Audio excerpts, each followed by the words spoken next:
What's up, YouTube fans? Today we're going to take a look at a comparison of the FansToys Roadking with the X-Transbots Gravestone. FansToys Roadking came out in 2019, the Gravestone came out in 2020, just recently.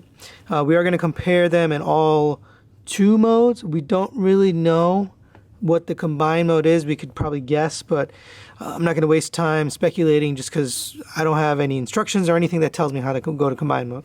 We'll also look at the teams that are available so far. We have one FansToys Stunticon available outside of this guy, and then we have all 5 with this guy. Take a look at the team as a cohesive unit. We'll go from there. Both come with instructions, a collector's card, and some accessories. So we're going to start off with accessories and see how these guys compare. All right, let's start off with accessories. For the rest of the review, I will try to keep everything FansToys on the left and the X-Transbots on the right. But as you can see, they come with basically the exact same accessories. They both come with a gun, they both come with an extra face, and they both come with a sword. They're all painted, every single one of them, and there's really not much difference here in terms of the amount of accessories or the quality. Here, the faces. I personally like the FansToys face a little bit better.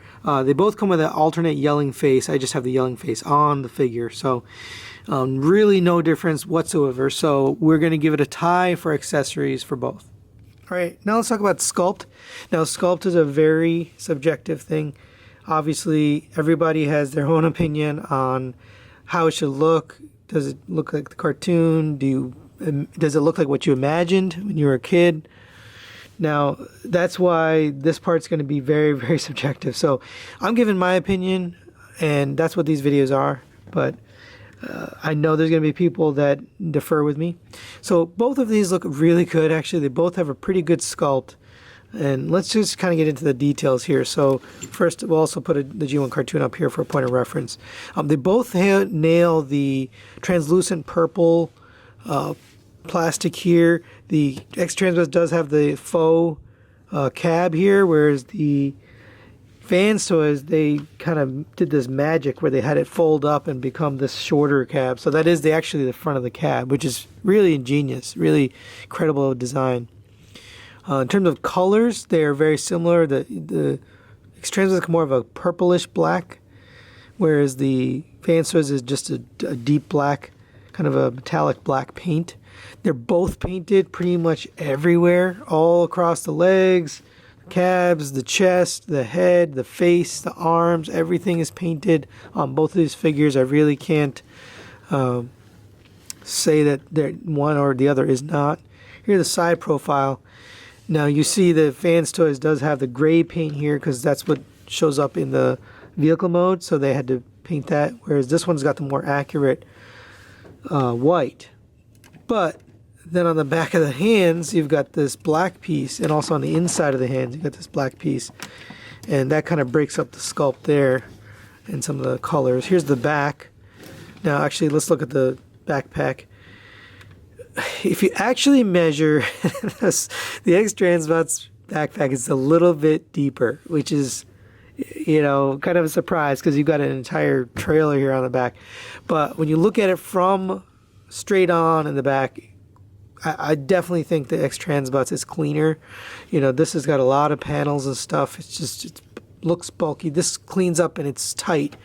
So in terms of look of the backpack, I think the X-Transbots definitely has a better looking backpack. But in terms of size, they're about the same. They're not, maybe this one's a little bit longer, but I mean, they're both kind of big backpacks. So that doesn't really, it's not really much to say there. Back of the FansToys legs are not that clean. I mean, they're fairly clean for what's in here. This is filled with stuff. It's solid chunk.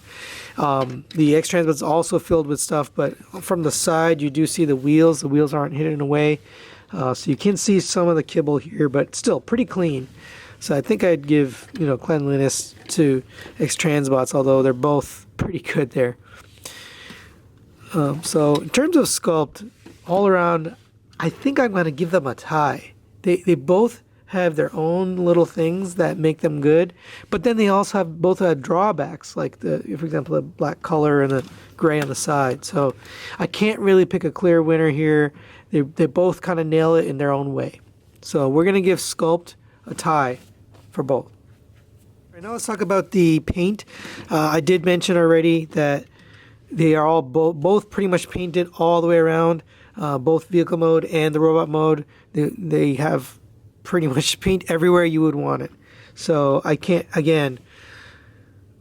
really pick a winner. Now I prefer the colors on FansToys, the colors they've chosen. Just that's my preference, but that doesn't have any more paint, and the paint doesn't appear to be any better. I haven't had any paint issues so far on the X-Transbots. Some of my other figures, that's another story, but on this one, they seem to be okay. So we're going to give paint also a tie for both. Let's talk about the build. So the build quality is definitely very different here. There's a lot of die cast. It's filled with die cast on the FansToys. There is a little bit of die cast here, so the feet here are, or it's not the feet, the thighs are die cast.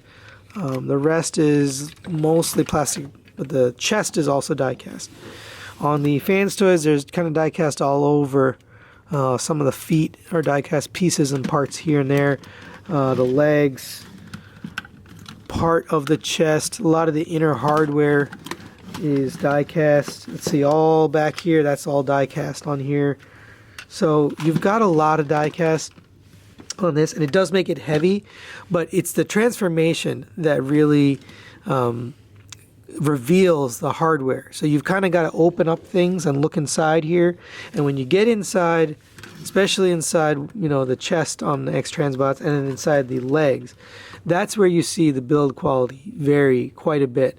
And just because of the robustness and the sturdiness of this, I'm not really sure that the X-Transbots is going to survive a lot of transformations. Just here's an example. This joint, you know, this locking pin doesn't work anymore. It's not broken, but it doesn't actually peg in. The X-Transbot, the way they did that was these little notches, and you can click them on. And that, you know, I've been using this, and it's not failing on me. So it doesn't feel like that was a good choice by X-Transbots for that joint. Same for a lot of the joints. Things just don't feel secure or like they're gonna last. Like right here, this arm joint here, it definitely feels like it's gonna break. And you can see it's all on this panel. So I'm just a little worried about some of those pieces. So because of all those issues with some of the hardware internally, externally it looks okay, but internally, I'm going to give build to FansToys. Now let's talk about the engineering and transformation. So transformation on FansToys is kind of a nightmare. There's a big floppy mess. It probably takes up this entire table just to transform it, because you've got the trailer and there's a lot of floppy bits.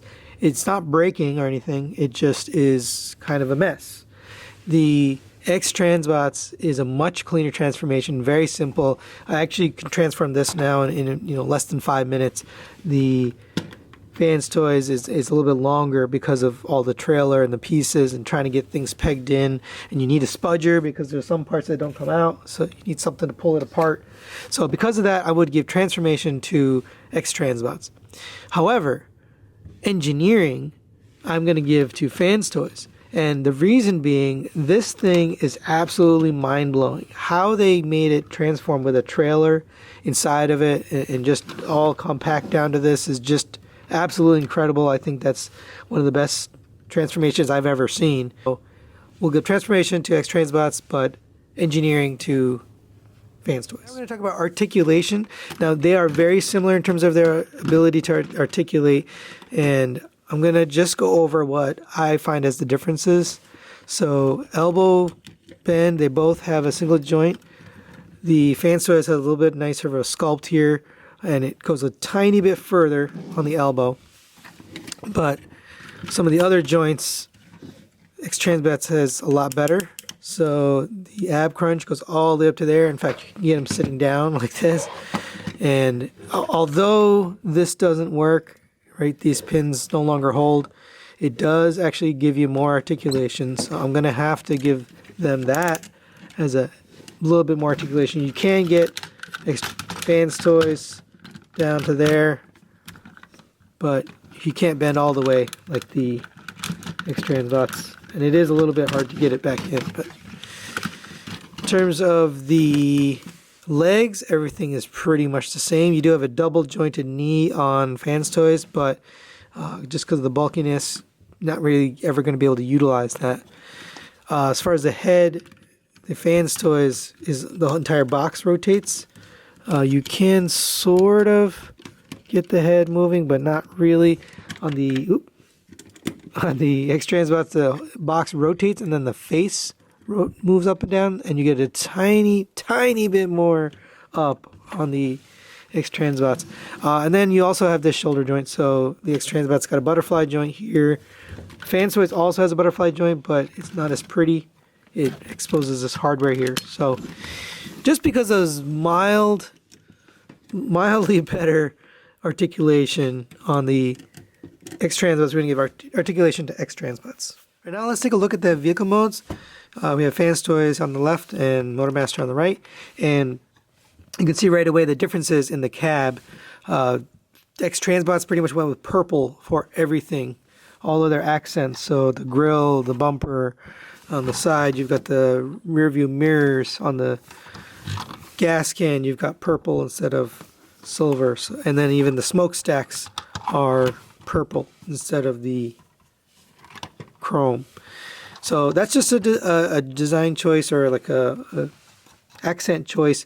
Me personally, I like the chrome. It just reminds me more of a real world vehicle. But looking at the G1 cartoon, let's just put that in over there. It was really hard to say which one's more accurate. He changed a lot in the cartoon. A lot of people seem to think that this sleeper cab up here is more accurate, but I tend to think this one looks more like the cartoon. Again, this is a very subjective personal preference. Let's take a look at the side. So you do have a big difference in terms of the cab. This one looks more like a semi-trailer where it's got not much back here, whereas this looks more like what we've got with MP10 or even with MP44. It's just got a lot of stuff back here because that's where the robot goes. Here's the back. And we don't really have a back of the cab, so we're going to look at the back of the trailer. You've got some headlights here. You've got some translucent red headlights here. You got some painted red. You've got this down here, which is supposed to look like lights or maybe a bumper. I tend to prefer to fold it away like that. I think that looks better. Just, I don't really like the look of extra wheels hanging off the back of the thing. But either way, you can do it either way, and it looks pretty good. You got some headlights up here. So in terms of the cabs, they're extremely close in terms of the look and the detail. You do get this little extra feature, mostly because of transformation. You can turn the wheels, so it looks like he's turning. That's kind of neat. It's a little extra added bonus. Also, you know, it's kind of a bigger looking cab. Here's a quick comparison with Blue Streak. They both scale pretty well. The X-Transbot's a little bit bigger on the scale. So if you like that bigger scale, this is probably going to be better for you. But just because of this, you know, which reminds me of MP44, it just doesn't appeal to me in terms of looking like an actual semi-truck. So I'm going to go with FansToys for the Ultimate. All right, the final factor here is cost. Now, because we get the trailer built in with the FansToys, we have to talk about the trailer for X-Transbots. So we currently do not know the price for the X-Transbots trailer. I do have a pre-order in with my guy Baba Bobo. His link is in the description below. But unfortunately, we don't have a price. So I'm going to have to guess. You know, this retails right now for $180, and this retails for $130. So if I had to estimate how much that trailer is going to be, I highly doubt it's going to be less than $50 because it's going to come with those combiner parts. It's the last figure in this line. So maybe more than $50, but at this point in time, I can't really speculate exactly the cost. So we're going to give it a tie here for cost, just because with the trailer, I think this is going to come to about $180. That makes them even, and that's about the best we can do. Now, with that being said, the FansToys set, you're going to have to pay a little bit more for the final figure in this line. I forgot which one is their final one. It might be the drag strip, but anyway, because you have to pay a little bit more for that final figure, the combined mode cost, the full combiner Menasor, is going to be different. So when we get to the combined mode, we'll talk about that cost and that in the comparison. But right now, right here, we can't really talk about that because we don't know final cost. So in terms of cost, we're going to give them a tie. Thoughts wise on this, guys, they're really close. You can see the score over here, and it just came down to the wire because they're so close and they have a lot of the same accessories and features. For me personally, I prefer the FansToys. I just like the overall aesthetic and the sculpt and the paint and everything a little bit more. If you are in on the X-Transbots set, you're probably going to be very happy with this. It's a perfectly fine Motormaster. There are some issues I have in terms of transformation and some of the joints, but overall it's a very nice Motormaster. So you really can't go wrong with either of these. The score is very close in my opinion, but just my personal preference, I like the FansToys. So that's really it for today. Now, if you haven't purchased either set and you're kind of starting from zero, we really don't know where the FansToys is going to go with their other robots, right? They could have issues. So far, so good, but we don't know. And with the X-Transbots, we kind of know. We've gotten all the robots, so they're pretty good. But we don't know what the combined mode is going to look like. So it's kind of a mystery. I can't speak to the sets. We will do a comparison of both sets when we get both. We'll do a versus and a complete review. But that's really it for today. Thanks for watching. We'll see you next time.